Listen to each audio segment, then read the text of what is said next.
வள்ளியக்கா வள்ளியக்கா. சொப்பா அக்கா, என்னக்கா பண்ணுறீங்க?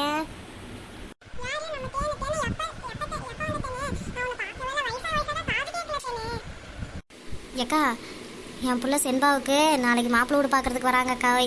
சரி, நம்ம அப்போ தெரிஞ்ச ஆளுகளுக்கு மட்டும் வந்து சொல்லிட்டு போகலான்ட்டு வந்தேங்க்கா. நாளைக்கு நம்ம வீட்லேயே மாப்பிள்ளை வீடு பார்க்குறதுக்கு வராங்கக்கா. கொஞ்சம் வாங்கக்கா.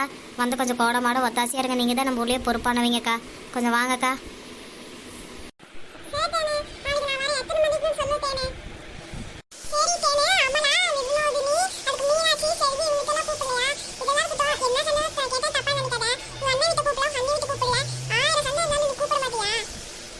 அக்கா, எனக்கு அக்கம் பக்கத்தில் இருக்கிறவங்க தான்க்கா ஒரு சொந்தம். அதனால் கண்டிப்பாக நான் அவங்களெல்லாம் கூப்பிடுவேங்க்கா. ஆனால் எங்கள் அண்ணனையும் எங்கள் அண்ணன் பொண்டாட்டியும் நான் கூப்பிடலக்கா. மனசு ரொம்ப வேதனையாக இருக்குதுக்கா. உங்களுக்கு தெரியுமில்லக்கா நடந்தது எல்லாமே.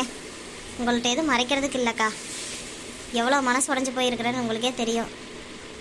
நீங்கள் சொல்கிறீங்க, எங்கள் வீட்டுக்கார்ட்ட ஒரு வார்த்தை நான் சொல்கிறேங்க்கா. எனக்கு ஆசைந்தாக்கா சந்தோஷமாக எல்லோரும் இருந்தா. போய் கூப்பிட்டு வரேங்க்கா. ஐயோ, நம்ம வேற இவங்க வீட்டுக்கு வந்துட்டோம். நம்மளை பார்த்தாவே இருக்கணுமே இவங்களுக்கு எரிச்சலாகும். நம்ம வீட்டுக்கு வேற நம்ம வந்துட்டோமே, என்ன கத்த போகிறாங்கன்னு தெரியலையே.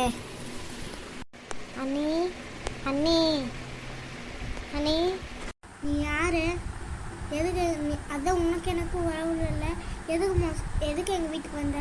முதல்ல நீ வெளியே போய் வீட்டை விட்டு. அண்ணி, நீ ஏங்கண்ணி இப்படி பேசுகிறீங்க? நாளைக்கு எங்கள் பொண்ணு பார்க்குறதுக்கு வராங்க அண்ணி, மாப்பிள்ளை வீடு பார்க்குறதுக்கு. அண்ணனும் நீங்களும் வரணுங்க அண்ணி. அண்ணி, நீ யாருன்னே தெரியாது. உன் பொண்ணு வேறையா? இந்த வீட்டு பக்கத்தில் நான் உங்கள் அண்ணன் இருக்காங்க, உங்கள் அண்ணி இருக்காங்கன்னு வந்துன்னு வச்சுக்கோ, நான் உன்னை அவ்வளோத்தான். ஏதாச்சும் சாக்கு வச்சுட்டு வந்துடுவியா? சி போ. தப்பு தான். நம்ம வீட்டுக்காரங்களை கேட்காம வந்தது ரொம்ப தப்பு தான்.